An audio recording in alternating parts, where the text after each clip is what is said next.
Entrepreneur MBA podcast purpose is to help existing business owners grow their companies past the 10 million in revenue per year benchmark. Here is your host, Stephen Halasnik. Welcome, everyone. My name is Stephen Halasnik, and I'm co-founder of Financing Solutions. Financing Solution provides easy-to-set-up lines of credit for small businesses, and I will be your host for today's Entrepreneur MBA podcast. If you are interested in learning more about a business line of credit for your business, please visit our website at fscreditline.com. That's FS as in Financing Solutions, creditline.com. Over the last 25 years, I've built 6 companies in the $5 million to $25 million range, including 2 companies on the Inc. 500 fastest growing companies in the United States. I love learning from people with business experience, and today I'm very excited to be speaking with Dennis Kelly from Postalytics. Dennis Kelly is the CEO of Postalytics, a fast-growing direct mail automation software company. Postalytics helps marketers do more in less time with streamlined production, integration into the marketing tech stack, and real-time direct mail campaign analytics. Postalytics is Dennis's 6th startup. He has been involved in starting and growing early-stage technology ventures for over 30 years, much like me. So, Dennis, welcome to today's Entrepreneur MBA podcast. Thank you, Stephen. Great to be here. So, this is like my 230th episode, right? And I love talking. I said in the beginning of this podcast, I love learning. I think you can't be an entrepreneur and not love learning, right? I think it's the key ingredient. But it's also a matter of where you put your time in. The concept and the idea behind pivoting has always been very interesting to me. I've never had to make a really serious pivot, little minor correction, but I talk about pivoting with a lot of young people. Are you intrigued by the whole concept of pivoting as well? Well, I am, and I think that idea of continuously learning and that kind of fascination with really trying to understand exactly what's happening in your business will often lead you to that decision to pivot, because it's virtually impossible to guess 100% right going into a new business venture on every single element of what you're trying to do. And so if you've got the right mindset, you're going to be pivoting no matter what. It's a question of how much as you jump in and get something going. Yeah, and before we start getting to the discussion, define to us what pivoting is. So a pivot is really a change in direction, and so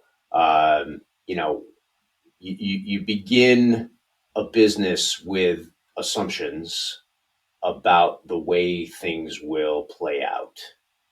And as you start entering into various levels of maturity of the business, you discover things. And then that new information will often lead you to making a change in the way that you're doing something that is either minor or major in your business. And that's at least how I think about a pivot. Yeah, what did you remember first hearing the terminology about pivot? It's really something I think in the last 10 years has become a kind of an accepted part of the startup vernacular. Yeah. Where it's not only thought of as not a problem, but it's kind of encouraged now. Yeah. I think before that there wasn't really a good phrase to encapsulate what happens, but it's I think a relatively recent word that a lot of entrepreneurs really are comfortable with, at least conceptually. Yeah. What do you think the hardest part of pivoting is? Well, I think that you often, as an entrepreneur, have a tremendous amount invested in various ideas of how your business will succeed. You're an entrepreneur, you're pitching your business over and over and over again. You're pitching it to customers, you're pitching it to employees, you're pitching it to investors, you're pitching it to the world, right? And those fundamental assumptions that go into your construct of your business and why it adds value, they become kind of core to yourself and how you think about yourself. And so by saying, you know what, I was wrong, I need to change directions a little bit, that can be difficult from an ego standpoint. It can be difficult from a financial standpoint. There's a lot of reasons why uh, why a pivot can be a real challenge for entrepreneurs. Some folks don't like to admit they're wrong, right? Some folks are just, they'd rather stay caught up in the day-to-day grind and the details and and just hope that things are going to change. So I think it's a many faceted emotional issue in a lot of ways. Yeah, it's interesting you said the word ego. I think an entrepreneur who has an ego is is a real problem, a detriment. You know, I think a good entrepreneur is somebody who is, you know, like we talked about, always learning, but is open minded enough and not so stubborn to their ideas. And I think that's the problem with pivoting is, was one of the problems, like you said, is that if you're so set in your ways and you think your crap doesn't stink, it's hard to pivot because you're right. Like I'm not that way. I'm really not.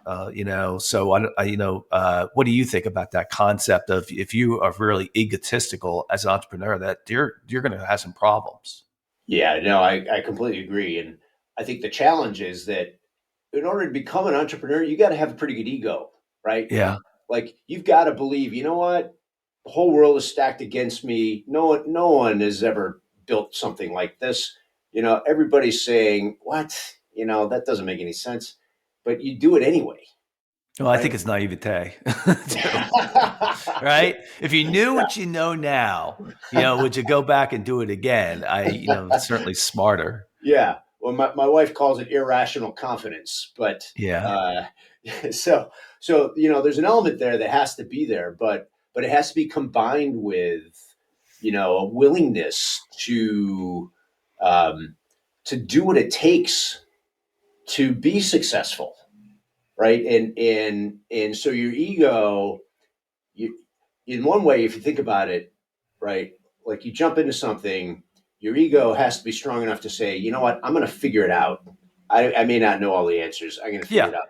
Your ego can't be saying, you know all the answers, Yes. right? Everybody else is an idiot. You're the smart one here. Yes.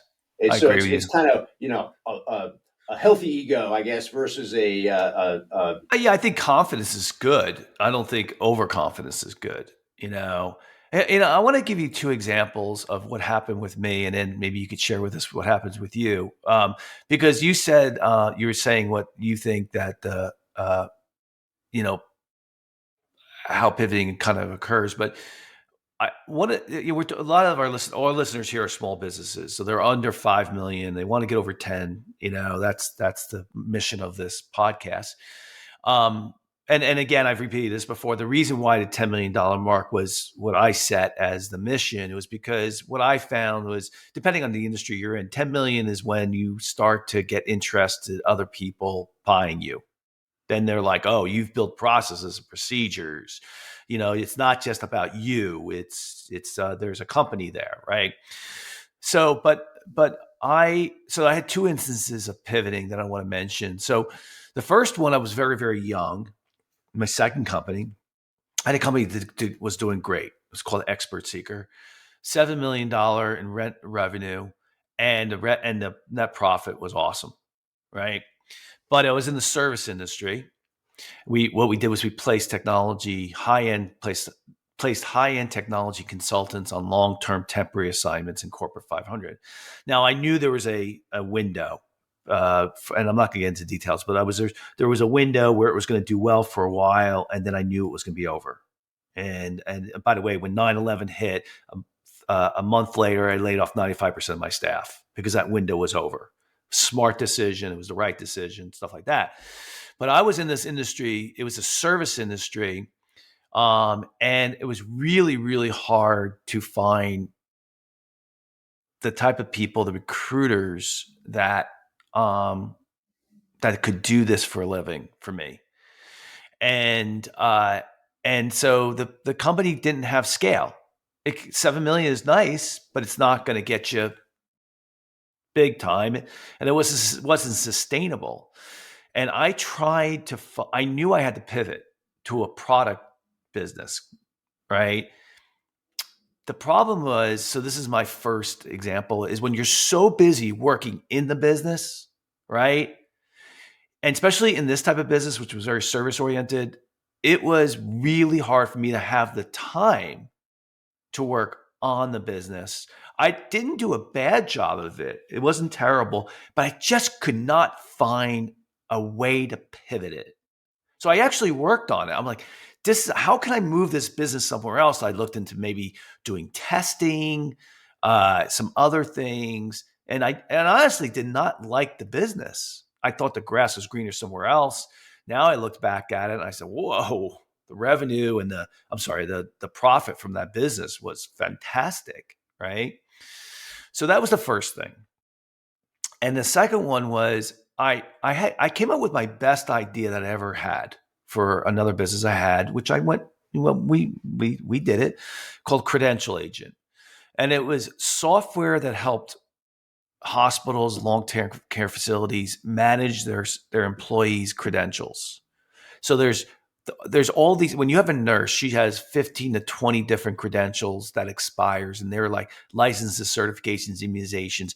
And the way that hospitals and long-term care facilities were keeping it was they're keeping it updated through Excel, which was a nightmare when you have like 500 employees, right? Yeah. So basically, we made software that allowed it to be all automated, right?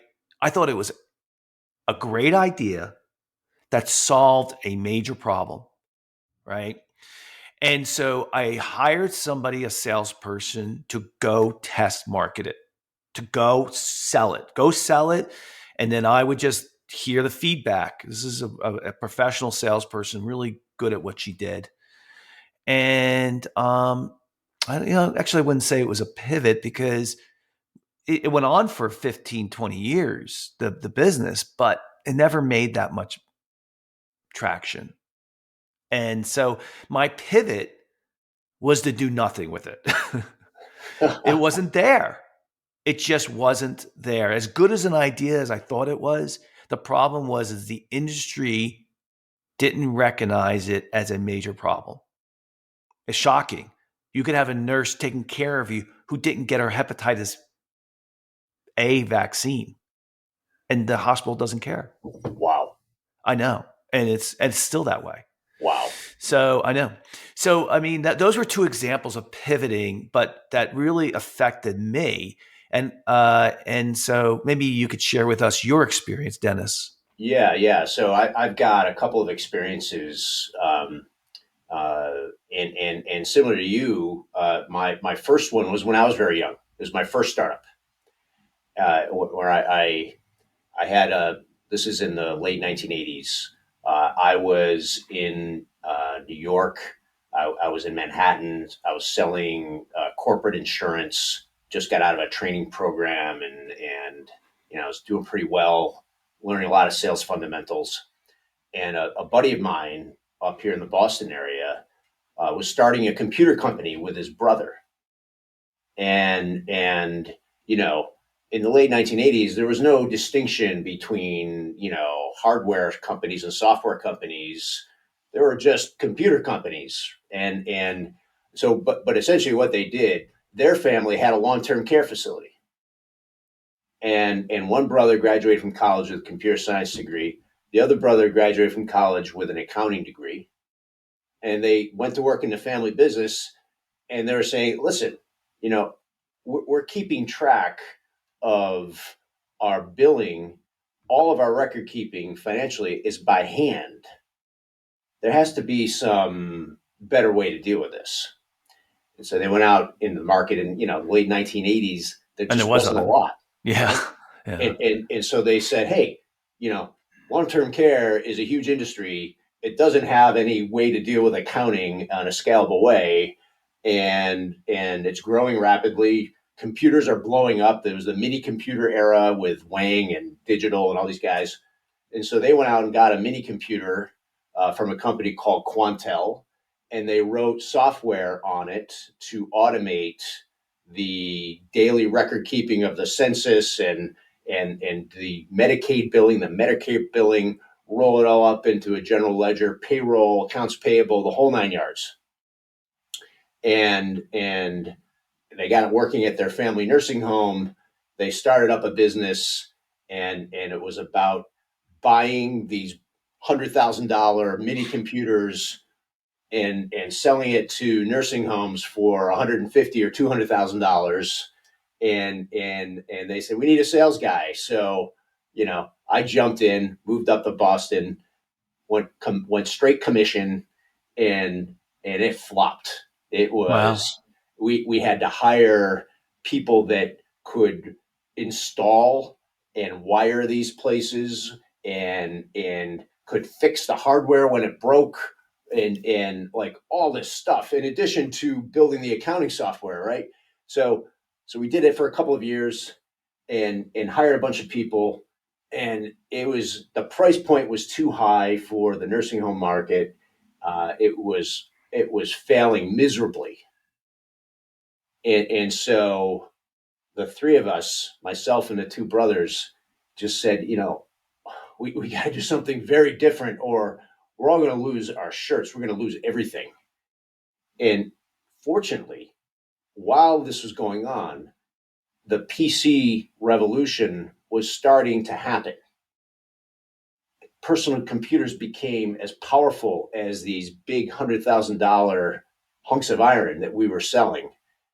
And then Novell developed a network, a local area network, so you can have a little server, spend a couple $1,000s on a server, a few $1,000s on some PC terminals, and you've got a functioning system. And so the price point of computing was dropping drastically. Our software was written in this custom language for this one type of computer.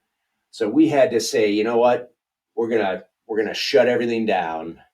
We're gonna spend a year and rebuild this software in a way that will work on these tiny little PCs in a much smaller economic footprint, and try to go back to the nursing homes, because they have to automate at some point.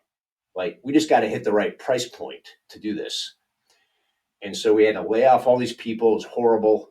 We spent a year, eating, soup and bread for, and tried to, rebuild this thing. And eventually we crawled out of it, and we started selling this thing, and it went crazy. And we hit the economy at the right time. The price point was right, and we sold thousands of nursing homes on this solution to automate their accounting. And so it really taught me, right? Like, you've got to look at the macro level of and what's happening there while you're down in the weeds, right? Yes. Dealing with the day-to-day stuff.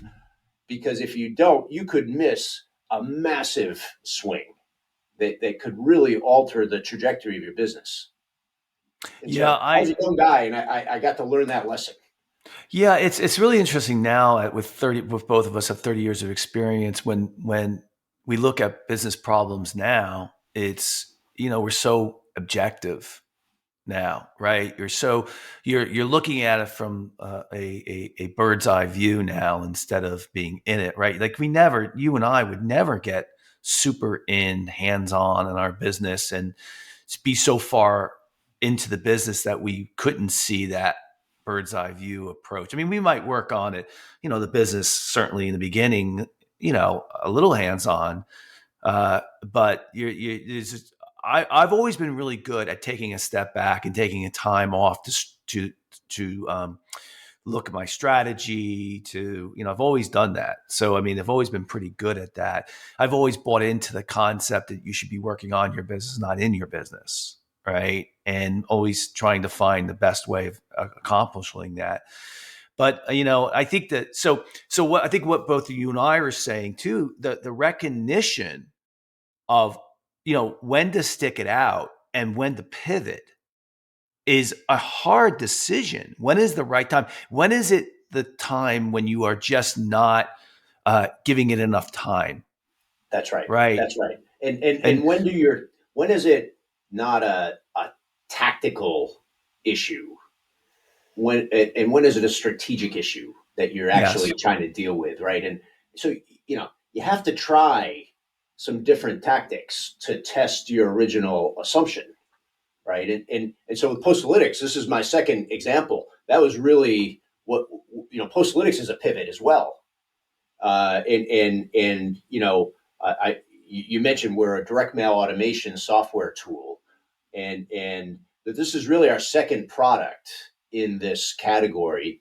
We had a fundamental assumption that direct mail marketing is still very effective as a marketing tool, but it just hasn't had any technology invested in it for years.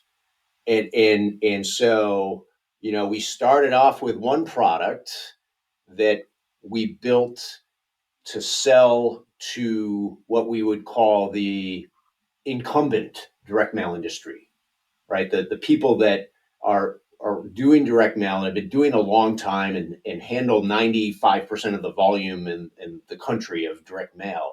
We built software for them. And because we said, hey, we can make them be more effective, and they have all the clients. And so, it'll be a fast and efficient sales process, sell to them, let them use the software around all their clients. And so took a couple of years to build, really good product, had some sales and marketing initiatives and segmented the market, identified, key decision makers, and went at it for a couple of years. And you get a gut feeling in when you've been doing it for a while, right? Like you have a good product, and it should be pretty easy to sell, right? When you've got something good, particularly in tech, like it shouldn't be a real Agreed. slog I to sell agree. something, right? Yep. And so, and the sales cycle was, we had like modeled a 30-day sales cycle, and it was 3 months, 4 months, 6 months. Like, what? Why is this so hard, right? And then we'd sell, and the customers, they needed all this help, and they were like, well, we'll just pay you guys. So we ended up building like professional services to get it going. We're like, this is too hard, right? What is wrong? And so dive deep in the product, dive deep in the people, right? Do we have the wrong people? Are they is it the message? Is it, no. What we ended up discovering was it was the market. It was who we were trying to sell to. They didn't want to buy technology. They were a technology resistant bunch. They just wanted to keep doing things the way they've been doing it forever, kind of like the hospitals that you were trying to sell to, right? Yep. Yep. Just not that interested, No. even though it's a better solution. So what we decided was, well, if they don't want to adapt to technology. Let's go after them. And so we built Postalytics to go after their customers, to solve the problem for the customer. And that was really a pivot. Was we decided we were selling to the wrong market. We were selling to people that didn't want to buy tech. We needed to find people that did want to buy tech and give them a great solution. And so that's what we ended up doing with Postalytics. Yeah, it's I like what you said too, that it needs to be easy. It needs to just happen, and it needs to if you have to really struggle, then something's wrong, right? Yeah. Going back to, it was something my mentor had said to me. I had an amazing mentor for 20 years. He was such a smart guy.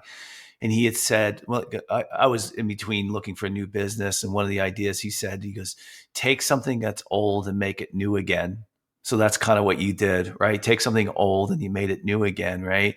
Um, he would always come out with these different sayings that I thought were really, he was a Harvard graduate, MBA from Harvard, and just a smart guy. So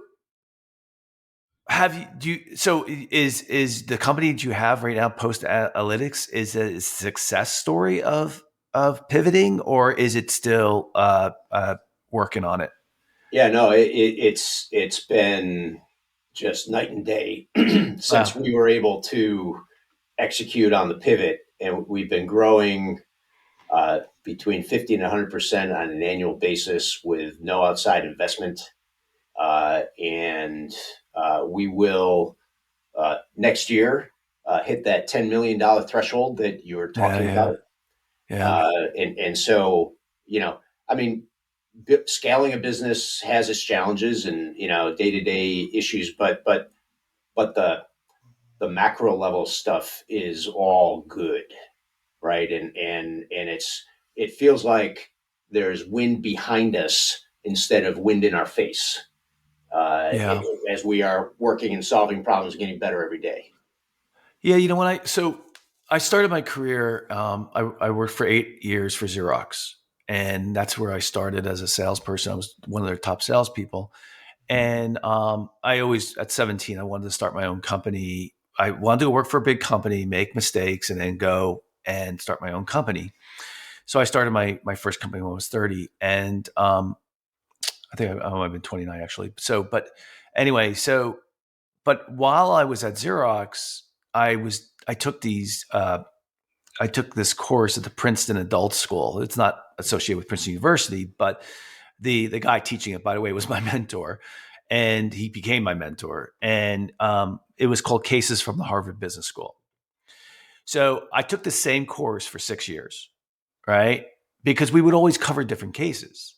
So every semester we'd study maybe 10 companies, right? And you'd go through these case studies, and the professor, my mentor, would put you in a situation where, you're running a company and you have this major problem or whatever. And it really built my skills, right? I loved it. I And think the so Harvard Business School method is following that case study model. Like I think that's how they do the majority of their teaching at they Harvard. do, and I love it. I just totally love it versus theoretical. Those other schools are much more theoretical, book heavy. This is really practical, I felt. Um, so when I what I you know what well, the reason why I bring that up is that there are business examples that every single business and industry goes through. That it's a framework, and if you know the framework, you're a much better business person. And pivoting is a framework.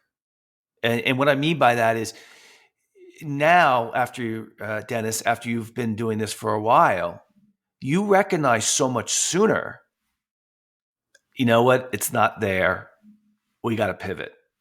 Versus when you were younger, you didn't know the word pivot. No, You're stuck in there and just trying to put we just got to work harder type of attitude. exactly. Yeah. Right? Yeah. Now it's like, this isn't working. I'm smarter. But, there are all these different concepts that came out, and I'll give you a different example too, and then I'll let you talk to it. So this girl I'm seeing, she her daughter is extremely talented in design, and so I'm going to have a conversation with her with design. She worked for a famous brand as their lead designer for their design. I don't want to give it away. And so she might want to start her own business. And first thing I started to do was look up, okay, how do you build a business in the fashion industry? What are the key benchmarks? What are the key things that are involved in how to get something from one design to make one design and print many, and I think the more you know about those business ideas, the better you're able to make faster, better decisions. What would you say to that, Dennis? I agree. And, I think, the whole notion of metrics and KPIs, right? They sound like a lot of, just a lot of talk, but, when you have specific goals in mind for the way that the business is supposed to be operating, and you can measure it, and you can see whether you're meeting those goals or not, then you've got something to diagnose and to jump into, and then to analyze from several different layers. And so, for us, with Postalytics, that it was really the sales cycle.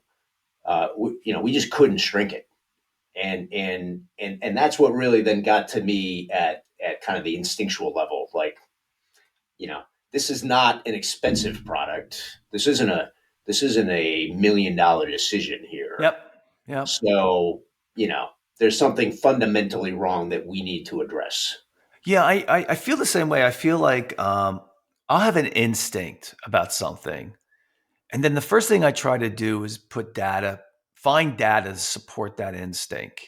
Hmm. And I'm like, hey, I feel like, I'm trying to, I don't know if I can think of an example right now, but I'll have a hunch. And then the first thing I try to do is to say, okay, let me see what the numbers say. I'm like, oh, yeah, it's right or it's wrong, Right. or I Right. don't have enough data yet. So I love data. I think it's just really, really, and I think starting a company nowadays that is analyzing some type of data, it it's the way to go. And listen, everybody wants to build a business where you have not a lot of employees, right?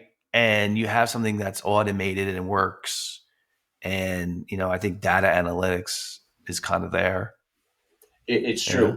It's true. And so, in the example you were talking about, with a design, and how does it scale? Like, you can think about, there's got to be like 3 to 5 uh, metrics or KPIs that you could monitor for the key parts of the business, and get a pretty good sense, right, of whether this thing's on track, or whether there's something that needs to be addressed.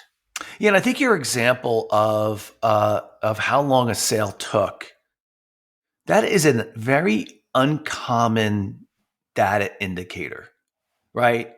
That's not like looking at your revenue. Okay? That's which is the most obvious thing in the world. It's looking at, what? I have a hunch that this does not it's just really hard to sell this product. How long is our sales cycle? That's pretty experienced, there. And then you look at the data and you're like, oh yeah, this should not be a 6 month decision. What is going on here? Right, Right. right, yeah, no, and it's through experience that you have that kind of intuitive sense that, hey, I've sold a lot of products, right? And some products, if you're going to make $1 million decision, okay, it's a year and a half, and you got all these players. If you're making a $10,000 or $15,000 decision, it's not. Yeah. Right? And so, you know in order for your sales team to be productive, they need to be moving quickly through these things. And if they're not, then it's slowing everything else down with it. And it's indicating there's something wrong. Yeah, and I think that's the key to starting a business and growing it is you test as much as you can to see if the consumer is going to go with your product and um, and test as much as you can before you put all the money out there. Right? You test, you Exactly. test, you test. Oh, they're this is going. This is good. I got something good here. You get the feedback, you make the improvements, just hold back. That's right. Make sure that you are it's the number one thing. Like so this the last two companies I've built, I have a business partner who's fantastic. He's unbelievable. The other four, I actually have had seven companies. I say six, but I've had seven companies. The other five, I did not have a business partner. And he's one of the things I bring to the table with him is like I'll say he'll come up with an idea and I'll be like, okay, let's go, let's do it. Right, let's do it. And he's like, well, wait a minute here. We gotta and I'm in this example, I'm the right one here. Like I'm the one who says, okay, well, it's the only way we're going to find out if this idea works is if we start getting it out there and seeing if there's some interest. And without me saying that, I think he would be very late or reluctant to get something out there. Right. And then he's great at where when I say that, he's great at saying, oh yeah, well, let's try this and we can see if there's interest and go from there. So because I'm the doer, I'm the one who makes things happen. He's the one who figures it out. So it's a good combination. I love my business partner. He's my best friend. That's awesome. So yeah, I'm lucky because I was scared shitless about having a business partner. Yeah, I just hear so many horror stories, but he's been unbelievable. So, yeah, so you last do word. need those complementary skills, no question. Yeah, yeah, it really is, and then it's been an unbelievable friendship too. So, any last words that you kind of have to say to our listeners, just as far as pivoting?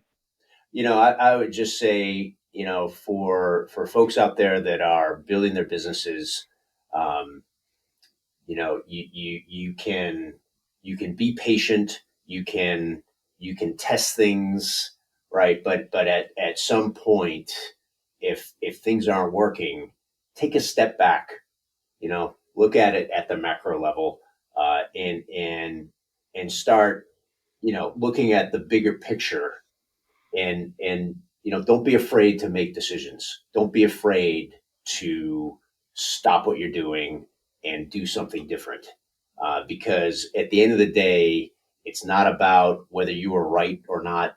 It's not about how many times you've told people something is the truth, and it's about what's right for your business, and so be humble enough to accept that, and to make it happen. Yeah, it was a great podcast. I knew I was going to enjoy it, and I did. I'd like to thank you so very much, Dennis Kelly from Postalytics, for coming on today's podcast. And if you like today's podcast, please feel free to share it with a friend and also subscribe on your favorite podcasting app. Please also give us a review if you liked today's podcast of 5 stars.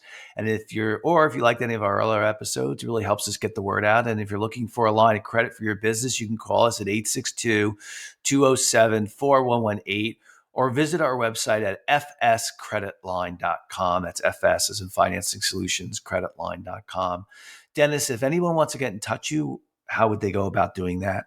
Absolutely. So you can reach me on email. That's dennis@postalytics.com, postalytics.com. Our website, you can contact us through the website. You can hit me up on LinkedIn, Dennis Kelly, Postalytics. I'm active there. So love to talk to anybody. And thank you, Stephen. This has been a blast. Really enjoyed digging in on pivots with you. And thanks for having me. Yeah, it was fun. Thanks for coming on. So I think my last comment, I usually do a comment at the end, is it's also it's just, even speaking to Dennis, it's so great to have somebody. Dennis doesn't have a lot of snow in his roof like I do, but I have snow in my roof, which is gray hair. It's always a good idea to get somebody with business experience that is, pretty successful, to get them, for you to talk to them about the idea of pivoting too. Sometimes you need an outsider's perspective who's going to ask you questions, not so much what they're going to tell you, but they're going to ask you questions that think through your assumptions. And I've been lucky enough to have a lot of really smart people around me. And so, keep that in mind. On top of that, I just want to remind everybody that entrepreneurship is a marathon and not a sprint. So make sure you're always taking really good care of yourself. You're no good to yourself, your employees, or your family if you are not taking good care of yourself. Have a good day, everybody.